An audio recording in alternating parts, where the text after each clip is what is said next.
Hi, my name is Janmajay, and this is day 15th of my communication practice. And I'm so glad that I have come so far and made 15 videos in a month or so. I think I took a gap of 1 week or something just to restart. But yeah, I'm just counting the number of days, and I'm trying to finish this book called Man's Search for Meaning by Victor E. Frankl in next 15 days.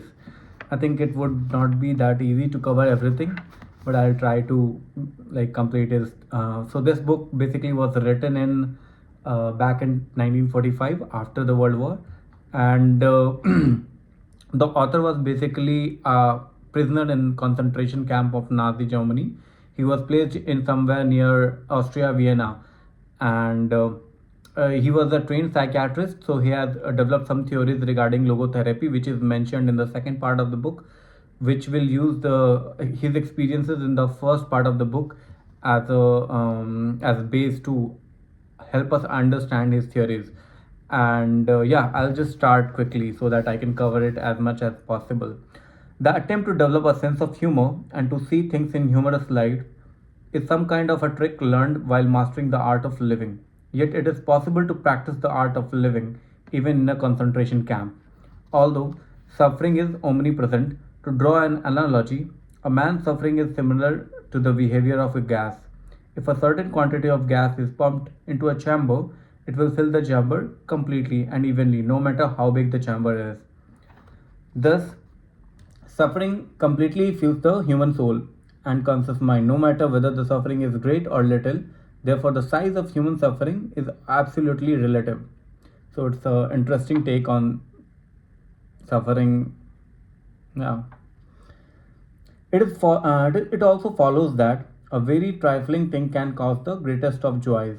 Take as an example something that happened on our journey from Auschwitz to the camp affiliated with Dachau.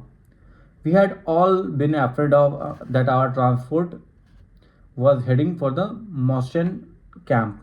We became more and more tense as we approached a certain bridge over the Danube, which the train would have to cross to reach Mauthausen, according to the statement of experienced traveling companions. Those who have never seen anything similar cannot possibly imagine the dance of joy performed in the carriage by the prisoners when they saw that our transport was not crossing the bridge and was instead heading only for Dachau. And again, what happened on our arrival in the camp after a journey lasting 2 days and 3 nights, there had not been enough room for everybody to crunch on the floor of the carriage at the same time. The majority of us had to stand all the way, while a few took turns at squatting on the scanty straw which was soaked with human urine. When we arrived, the first important news that we heard from old prisoners was this comparatively small camp, its population was 2500, had no oven, no crematorium, no gas. That meant that a person who had become a Muslim could not be taken straight to the gas chamber but would have to wait until a so-called Sikh convoy had been arranged to return to Auschwitz. This joyful surprise put us all in good mood. The wish of the senior warden of our hut in Auschwitz had come true. We had come as quickly as possible to a camp which did not have a chimney, unlike Auschwitz. We laughed and cracked jokes in spite of and during all we had to go through in the next few hours.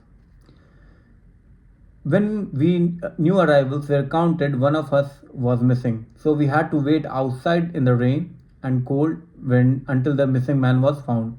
He was at last discovered in a hut where he had fallen asleep from exhaustion. Then the roll call was turned into a punishment parade. All through the night and late into the next morning, we had to stand outside, frozen and soaked to the skin after the strain of our journey. And yet we were all very pleased. There was no chimney in the camp, and Auschwitz was a long way off. Another time, we saw a group of convicts pass our work site. How obvious the relativity of all suffering appeared to us then. We envied those prisoners, their relatively well regulated, secure, and happy life. They surely had regular opportunity to take baths, we thought sadly. They surely had toothbrushes, clothesbrushes, mattresses, a separate one from each of them. Monthly mail bringing them news of the whereabouts of their relatives or at least of whether they were still alive or not. We had lost all that a long time ago. And how we envied those of us who had opportunity to get into factory and work in a sheltered room. It was everyone's wish to have a to have such a long saving piece of luck. The scale of relative luck extends even further, even among those detachments outside the camp, in one of which I was a member. There were some units which were considered worse than others. One could envy a man who did not have to wade into deep, muddy clay on a steep slope, emptying the tubs of small field railway for 12 hours daily. Most of the daily accidents occurred on this job, and they were often fatal. In other work parties, the foreman maintained an apparently local tradition of dealing out numerous blows, which made us talk of the relative luck of not being under their command, or perhaps of being under it only temporarily. Once, by an unlucky chance, I got into such a group. If an air raid alarm had not interrupted us after 2 hours, during which the time the foreman had worked on me, specially, making it necessary to regroup the workers afterwards, I think I would have returned to a camp on one of the sledges which carried those who had died or were dying from exhaustion. No one can imagine the relief that the siren can bring in such a situation. Not even a boxer who has heard the bell signifying the finish of a round and who is thus saved in the last at the last minute from the dangers of a knockout. We were grateful from the smallest of mercies. We were glad when there was time to delouse before going to bed. Although in itself there was no pleasure, as it meant standing naked in, in an unheated hut where ichils hung from the ceilings. Ishishals, Ithicals.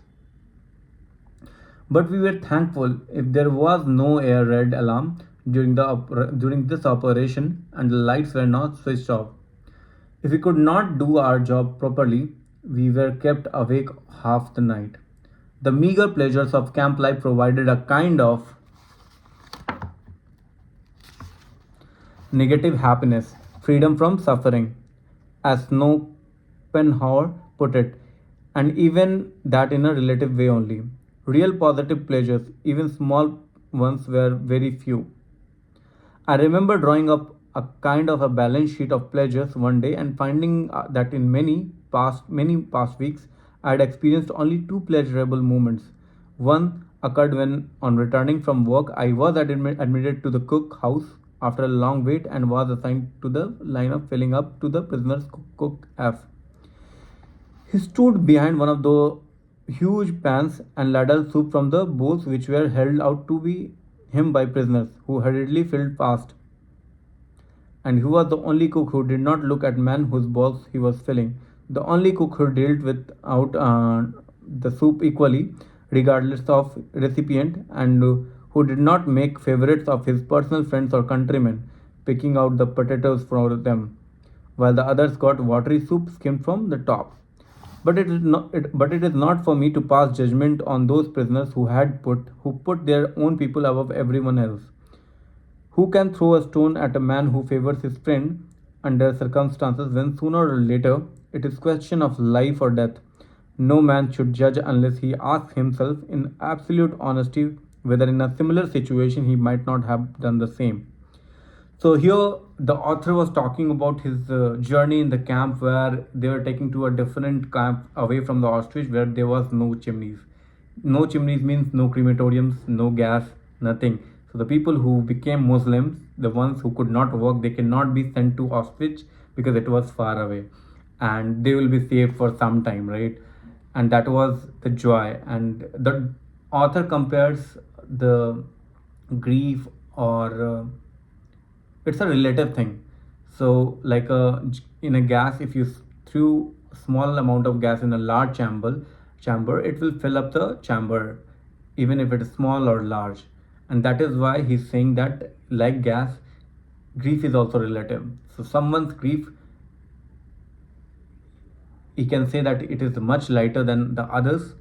So it makes sense. And he was also talking about other things which is making, and he made a list of the things when he was joyful, and it was just two in many many weeks, which says the volume of the atmosphere. They used to look with envy to the prisoners or convicted who were taken to work because they were given a mattress to sleep on. They can bath daily, which was a pitiful thing, but that was happening to the author. And yes, this is it for the day 15th, and I'll see you on day 16th. Thanks. Bye bye.